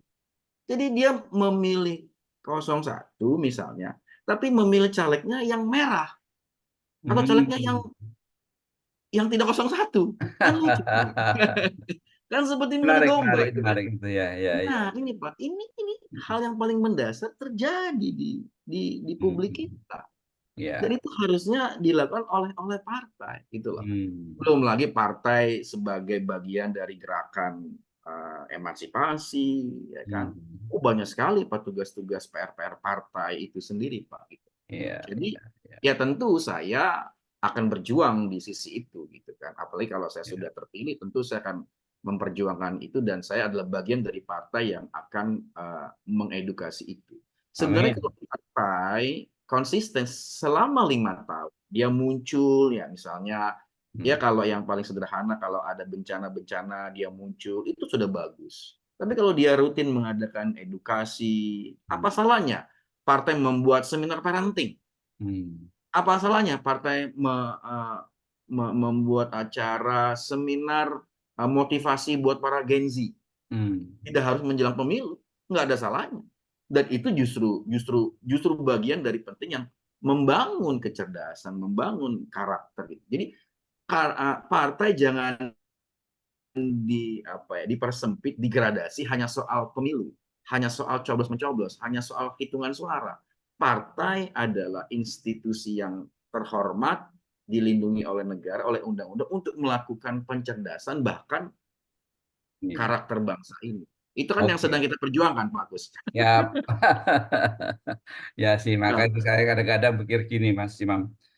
Selama parlemen threshold ini 4%, itu berat sekali untuk mencari orang-orang yang berkarakter baik.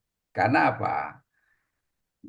Partai kan juga keinginannya tetap survive gitu kan, menjadi partai di parlemen. Pokoknya harus lebih dari 4%.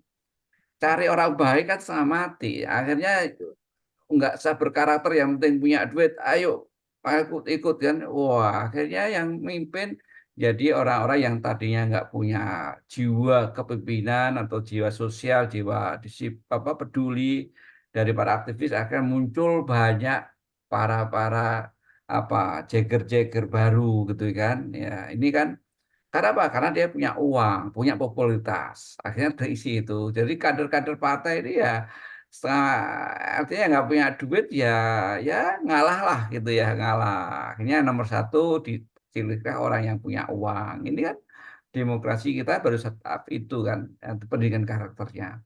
Jadi kalau kita tadi, saya yakin ini masih PR-nya masih lama, tapi bagi saya pengennya apa ya yang kita endorse gitu ya sebagai sekolah kader bangsa ini yang harus terus kita lakukan. Saya setuju bahwa kita harus mendidik diri kita. Kita harus melakukan sebuah perubahan untuk bisa berkarakter dengan baik.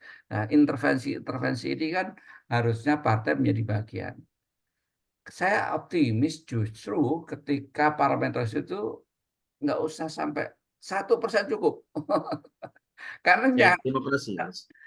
nyari kader yang baik itu setengah mati, Pak. Setengah mati. Saya ingat dulu, bahkan saya melihat bahwa kalau seorang anggota dewan, wah ini analisa saya yang mungkin salah gitu ya.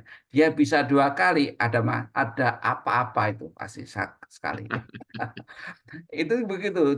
Kalau dia itu berkarakter jujur, tidak mau menerima apa dan lurus-lurus aja, biasanya cuma sekali. Kan gitu ya. Karena nanti berantem dengan ketua umum, berantem dengan apa namanya ketua apa namanya fraksi dan segala, nggak bisa cari duit, goser gitu. Itu. Jadi ini yang terbelenggu akhirnya karena partai perlu suara, carilah orang yang punya duit-duit. Inilah pendidikan karakternya, nggak akan jalan melalui partai. Itu saya yakini di situ. Tapi kalau 1% mungkin banyak partai nggak apa-apa, seru gitu kan. Ya, ini yang sampai kapanpun akan terjadi masalah di dalam pengembangan karakter melalui partai selama tidak dilakukan perubahan-perubahan yang sangat fundamental dalam perpolitikan di Indonesia. Nah, terkait dengan karakter tadi, barangkali Bu Nelly, apa yang punya pandangan barangkali? Silakan Bu. Ya, terima kasih Pak Kus. Tadi Mas Imam menarik sekali bilang bahwa kita nggak ada yang ngomong tentang pembangunan karakter ya paslon ya, selalu ekonomi dan sebagainya. Saya sendiri melihat mungkin ya Pak ya, seperti di awal tadi kita sebut manusia itu kan sebenarnya hewan, hewan yang punya basic needs. Jadi ketika basic needs-nya tidak terpenuhi dalam hal ini makan, papan, sandang, di mana rakyat penuh dengan kemiskinan, forget about building karakter. Karena kita akan berusaha menerkam siapa aja untuk memenuhi basic needs kita gitu. Jadi walaupun yang membedakan kita dengan binatang adalah karakter, adalah etik, adalah moral, itu yang membedakan. Tapi ketika kita tidak terpenuhi kebutuhan dasar, maka hilang itu semuanya. Karena yang penting adalah survival instinct kita, yaitu yang dimiliki oleh hewan gitu. Jadi menurut saya pembangunan karakter itu nggak akan bisa berjalan bila tidak ada pengentasan kemiskinan. Susah, Pak. Makanya tadi siapa yang bayar saya terima. Forget about karakter, saya perut lapar ini. Nah gitu. Jadi kalau misalnya pemerintah kita tetap tidak ada niat serius untuk mengentaskan kemiskinan ini, dengan membangun fasilitas-fasilitas yang hanya dimanfaatkan oleh orang-orang yang sudah bisa memanfaatkannya, bukan oleh orang miskin, maka sulit sekali kita untuk mengatasi pembangunan karakter, untuk melakukan pembangunan karakter. Kita di dalam lagu Indonesia Raya aja jelas kok, bangunlah jiwanya baru bangun raganya, kan baru bangun badannya gitu. Kok kita kan kewalik Pak, kita kewalik karena nggak bisa gitu, nggak bisa gitu loh dari awal udah kebolak-balik lah gitu. Jadi Bu Eli, berarti biar miskin tapi berkarakter itu nggak mungkin ya? susah Pak, Susah ya. susah Pak. Karena apa? Ya. Survival instinct gitu loh Pak. Kalau ada orang yang mau bayar dia untuk, banyak sekali lah contoh-contoh yang kita lihat. Kalau kita mau, oke, Anda mau makan tapi melakukan ini, atau Anda mati. Nih, ingat anak-anak dan sebagainya. Biasanya orang nyerah tuh Pak. Sulit gitu. Nah, ini dan banyak sekali masyarakat kita yang masih sangat jauh, seperti Pak Raja bilang tadi ya, sangat rendah pendidikannya, sangat rendah kondisi sosial ekonominya, dan kelihatannya kalau itu terus dimanfaatkan selama ini kan dimanfaatkan, ya jangan-jangan itu malah dipelihara gitu. Jadi tidak ada keseriusan sungguh untuk mengentaskan itu. Nah, terus kemudian yang saya lihat juga adalah bahwa kurangnya kebanggaan kita terhadap bangsa kita, sehingga nggak ada tuh Pak keberanian, disiplin, kompeten itu nggak ada, karena nggak ada reason. Kenapa saya harus seperti itu? Nggak ada kebanggaan sama sekali, dan itu udah kayak lingkaran setan. Kenapa kita tidak bangga? Satu, wong saya miskin-miskin aja kok. Dua, wong itu orang nggak peduli kok. Tiga, semuanya kita banyak utang dan sebagainya. Banyak lah pokoknya. Nggak ada kebanggaan. Padahal kita berdasarkan research dan survei kelihatan bahwa kebanggaan terhadap sesuatu itu sangat berimplikasi kepada bagaimana orang menyikapi bersikap dalam hidupnya, membangun karakternya. Kita pernah lihat kan ya bahwa grup olahraga gitu yang selalu didar-der-dor, kita adalah ini, kita adalah ini, itu mereka akan mati-matian di lapangan karena ada kebanggaan. Kita sekarang udah nggak punya kebanggaan itu. Siapa yang kita banggain? Siapa? Presiden aja kayak gitu. Masa kita bangga Pak? Malu. Malu Ya. kita di luar negeri itu kita malu gitu. Kok Hmm. kayak gini kita membiarkan orang-orang yang berpendidikan seperti kita yang bisa tampil di forum-forum internasional berdiskusi, tetapi negara kita sendiri cuman kayak gitu gitu. Apa yang kita banggain? Nah, ini akan tentu saja ya udah kalau nggak ada yang saya banggain sama seperti anak-anak kita ya Pak. Kalau nggak ada yang saya banggain, bapak saya malu sama saya ini, wes hancur sisan gitu. Hancurin aja sekalian gitu. Itu Iya. sih kalau saya lihat mungkin dari segi yang Pak Imam bilang tadi, partai harusnya bisa.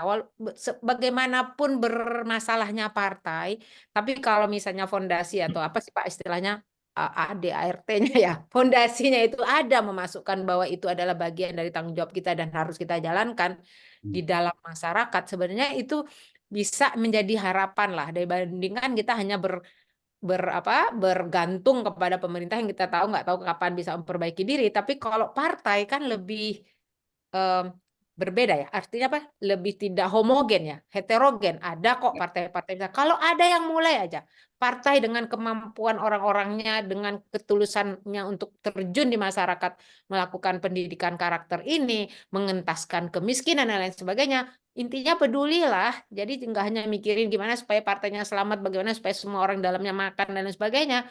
Saya rasa itu bisa jadi harapan kita. Karena banyaknya partai dan nggak semuanya rusak-rusak amat gitu, Pak. Itu Oke. mungkin pandangan saya kayak gitu. Mudah-mudahan Pak Imam setuju. Amin, amin. Iya, iya, iya. Ya memang yang penting begini bagi saya bahwa kita nggak boleh apa ya akhirnya angkat tangan ya. Kita bicara karakter memang susah. Kita eh, sudah bermacam-macam cara kita coba nggak mudah gitu ya. Tapi kalau kita berhenti itu menjadi lebih susah lagi negeri Betul. ini. Saya yakin itu. Dan tadi saya setuju sekali Indonesia harus mendidik.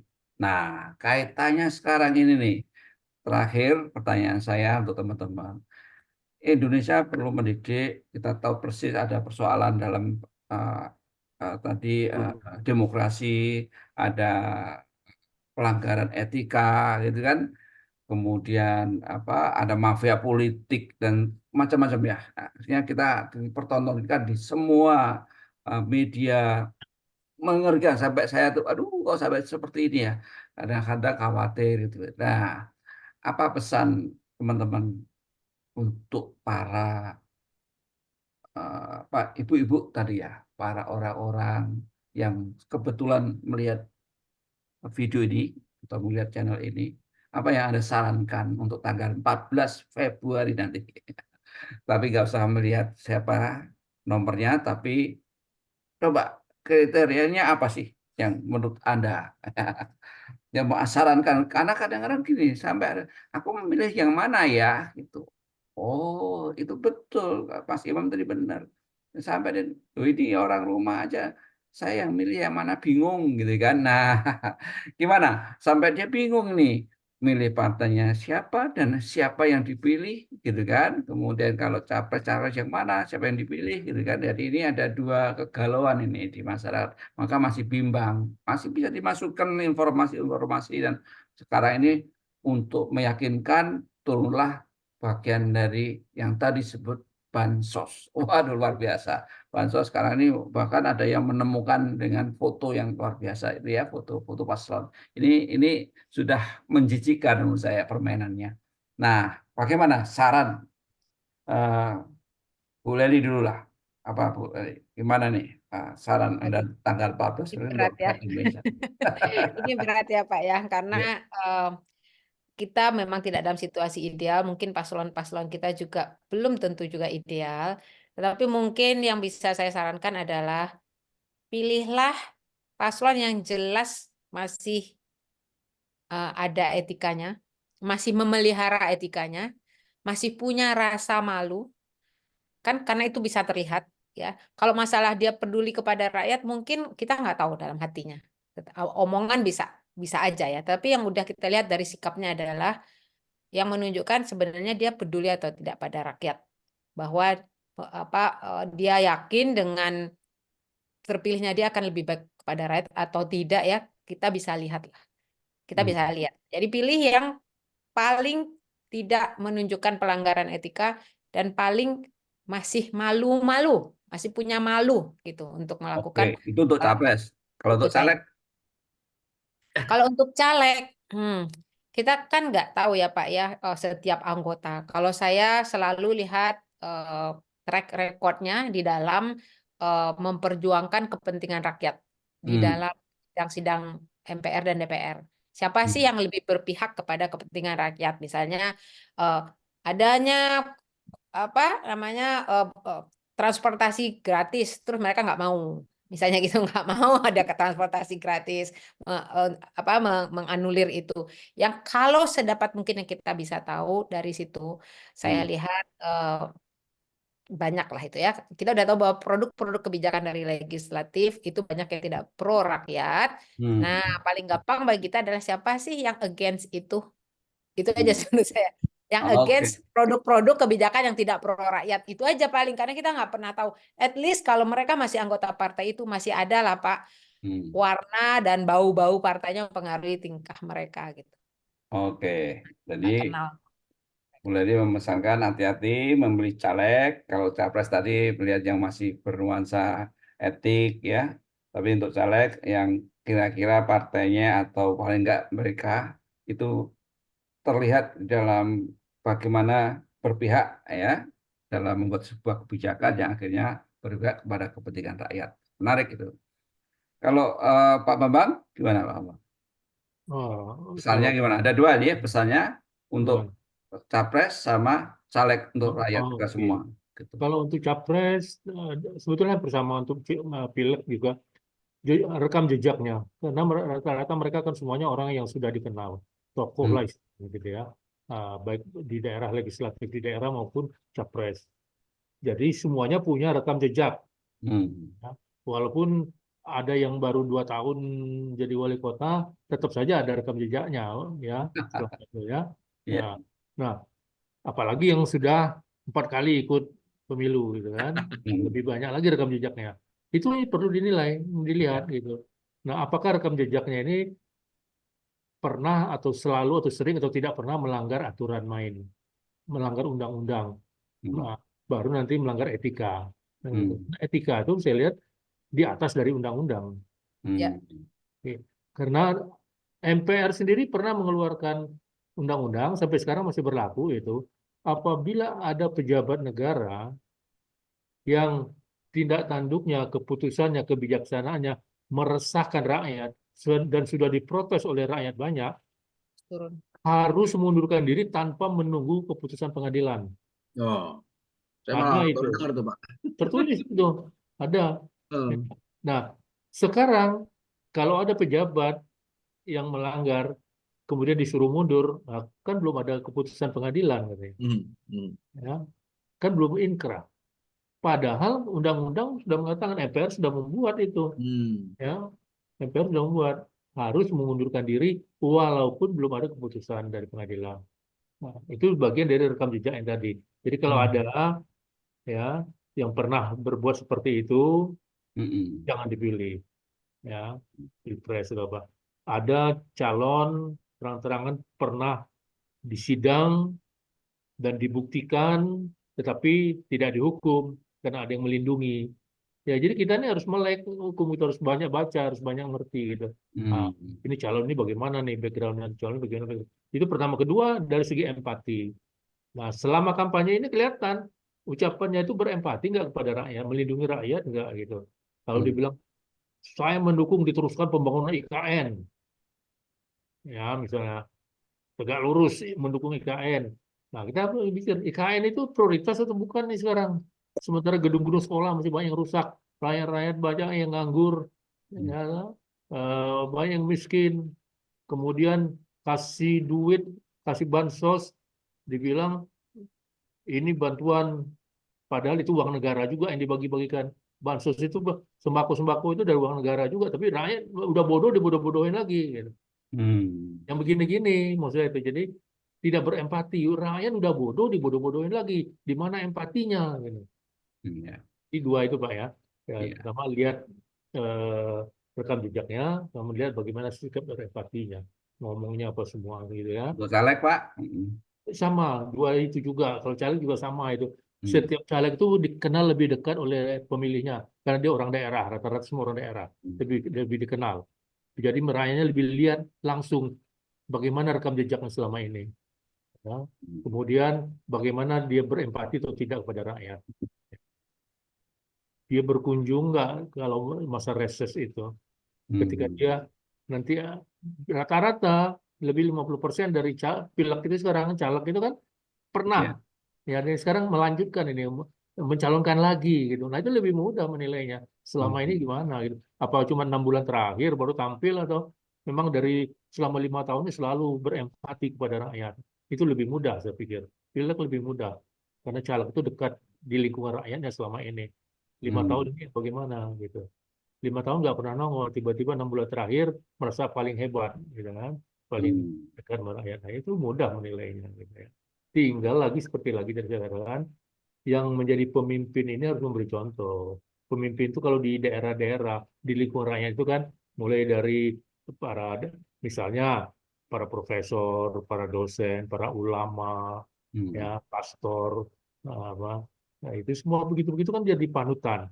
Nah, mereka harus menjadi contoh, gitu. Oke. Dan ada kelompok pemuka dikasih uang, dia mengarahkan pengikutnya memilih kepada yang memberi dia uang. Kasih dia hadiah mobil, ya, mobil mewah, diarahkan arah ke sana. Dikasih hadiah apa ke semua. Jadi ya itu lagi kembali seperti yang saya setuju dengan ulama yang kemarin saya dengar di video itu. Jangan pilih paslon yang melanggar aturan. Kalau Anda memilih berarti haram hukumnya itu. Oke. Oke. Gitu. Baik, terima kasih. Mas Imam, gimana Ya, Pak, caranya? mungkin saya meminjam literasi dari para ulama nih, Pak. Ada panduan dalam memilih pemimpin ya. Itu ada 3. Kalau dibahasakan Indonesia ada 3 S, Pak. Jadi sin ya. Suroh, sariroh, siroh. Suroh ini gambar, Pak. Gambar ini berarti penampakan atau tampilan fisik dari Orangnya pemimpin. ya. Nah, gantengnya, gagahnya, kemampuan fisiknya, dia Ya, bisa ya. lari, dia bisa jalan naik tangga, dia bisa jalan dalam berapa lama. Itu fisik Ya, itu ya, ya. yang pertama. Yang kedua sariroh. Sariroh ini akhlak, Pak. Akhlak berarti karakter, Pak. Karakter dia. Nah, kita kan teman-teman ini kan teman-teman kebanyakan psikolog kan. Kan apa yang diucapkan oleh seseorang itu kan menggambarkan isi pikirannya, menggambarkan isi hatinya. Bagaimana ketika dia bicara? Bagaimana ketika dia berdebat? Ya, apakah genuine, orisinil, atau gimmick? Ya, itu bisa dinilai. Nah, terakhir adalah sirroh. Sirroh ini adalah sejarah. Sejarah atau bahasa sekarang itu lebih gampangnya adalah rekam jejak. Kan? Hari ini sangat gampang menilai rekam jejak seorang. Cek, ya, cek YouTube, cek apa segala macam. Nah, ini yang menarik nih Pak. Saya 2 hari ini memperhatikan bagaimana di medsos itu bikin video dari before and after. Seorang tokoh politik tahun 2015, saya sebutkan saja lah ya. PSI, Samara, bagaimana PSI bilang memberikan kebohongan ya, juara bohong kepada Prabowo. Ya, bagaimana Budiman Sujatmiko sampai bilang ketika itu Prabowo sedang apa? Ya, hari ini mereka semua satu kolam, menjilat bagaimana ya. Saya sebutkan saja bagaimana Fahri Hamzah dengan menyerang Jokowi ini hari ini bagaimana dia membela Gibran. Iya. Terang benderang rekam jejak itu Pak. Dan bisa Kenapa kita ya Pak? Bisa begitu ya? Nah, ya ini mungkin Pak Kus ini kita perlu bikin kajian dan kayaknya akan menemukan ilmu baru ntar Pak. Iya. Saya nggak Menarik Pak. ngerti itu. Nggak masuk di akal saya Pak Kus gitu. bisa bikin catatan Pak, nanti kita bikin kajian sama Bu Nur sama Pak Bambang ya. Fenomena dalam politik Pak, penting Pak. Pasca ini Betul. saya janji Pak, saya akan buat itu Pak. Iya. Tentunya mereka kok bisa berubah. Iya, ekstrim Pak ya, ekstrim. Karena mereka terlibat kasus. Agar kasusnya tidak diangkat, dia ikut Ya, itu seperti yang mengatakan tadi, seperti kerbau ditusuk hidung, ditarik-tarik. Kenapa? Karena ya saya tidak menyebut namanya lah. Tadi Bapak yang menyebut nama, Pak Imam menyebut nama ya. Kenapa yang bersangkutan dulu api-api begini-begini kok tiba-tiba sekarang berbalik arah? Coba lihat kasusnya, karena dia kasusnya sedang diangkat oleh KPK, sedang diangkat oleh pengadilan, langsung berubah gara-gara kasusnya menongol. Ya kan? Hmm. Apa itu yang di Jawa Timur kan juga gitu. Yang di Jawa Timur bilang, wah saya konsentrasi jadi gubernur aja nggak mau ikut-ikut ini. Pas ujung-ujungnya mihak si anu setelah digeledah oleh KPK. Gitu. Masya Nah, Allah. itu perlu diteliti, dipelajari itu yang Ya, begini. betul. Ya, Bisa ya. itu salah PR satu dari Pak pemicu Kus kan. juga itu. Pemicu kan. Setuju Pak, saya Ya. setuju Ini itu. juga dengan politik ini ya, politik apa namanya? Sandra, di Sandra. Politik pesandraan ya. Ya, Luar politik biasa nih. Sandra itu, waduh, luar. Kan kalau memang dia sudah tahu dari awal punya rekam jejak yang negatif, kenapa dipilih? Bahkan sengaja dipilih untuk disandera, kan ini jahat Pak. Nah, Iya, iya, iya, iya. Ya kan? Nah, saya akhirnya ngomong nih, Jokowi di periode pertama menggunakan asesmen Pak, memakai KPK untuk menilai A, B, C, nilai raport merahnya kayak apa? Merah, biru. Ingat ya Pak ya? Ingat ya kita Pak? Iya. Tapi 2019 tidak pakai sistem itu Pak. Ya, ya. Justru yang diambil adalah yang berpotensi atau bahkan sudah memiliki bukti dia bermasalah. Oke. Sengaja dipanggil untuk suatu saat digunakan. Kan ini jahat Pak namanya. Ya, ya, ya, ya. Kan harusnya dari awal dong bikin second kabinet kan, kabinet profesional. Gitu, bukan sengaja digunakan kesalahannya untuk kepentingan. Oke. Ya. Itu Pak Kus. Oke, terima kasih. Luar biasa, ini sudah cukup lama nih kita ngobrolnya nih, hampir 2 jam. Terus soalnya. Seru-seru. Oke, kita nanti akan lanjutkan dengan tema yang lain.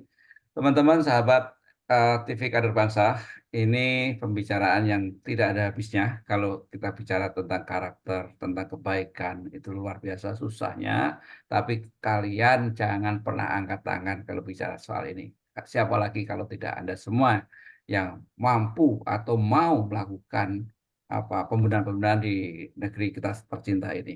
Saran saya, teman-teman, kalau tadi sudah di aspek dari bagaimana melihat nilai-nilai, melihat karakter orang, saya hanya pesan aja satu aja, jangan terima uang untuk hanya memilih orang. 100.000 5 tahun. Wah, itu sama nilainya Anda itu sama dengan orang kencing katanya Pak. Jadi 100.000 5 tahun, luar biasa Pak. Hanya untuk mendapatkan suara Anda, dan suara Anda itu tidak lebih berharga daripada kencing di toilet yang hanya 2.000. Ya, nah, padahal coba 100.000 5 tahun kita bagi seharinya itu hanya 1,5 1.500 perak gitu ya itu. Jadi teman-teman, hindari, Anda jangan terima uang ya, karena akan mensengsarakan anak-anak dan cucu-cucu kita ke depan. Ini yang penting. Jadi apa teman-teman tadi ya, bagaimana cara memilih sudah dikasih referensinya tadi, tapi yang saya pentingkan, jangan pernah Anda terima uang. Kalau toh Anda terpaksa harus menerima, kasihkan kepada yang lain. Percayalah, Anda tidak punya apa-apa, Anda tetap miskin, tapi Anda punya nilai yang luar biasa, lebih luhur daripada yang memberi. Saya kira itu.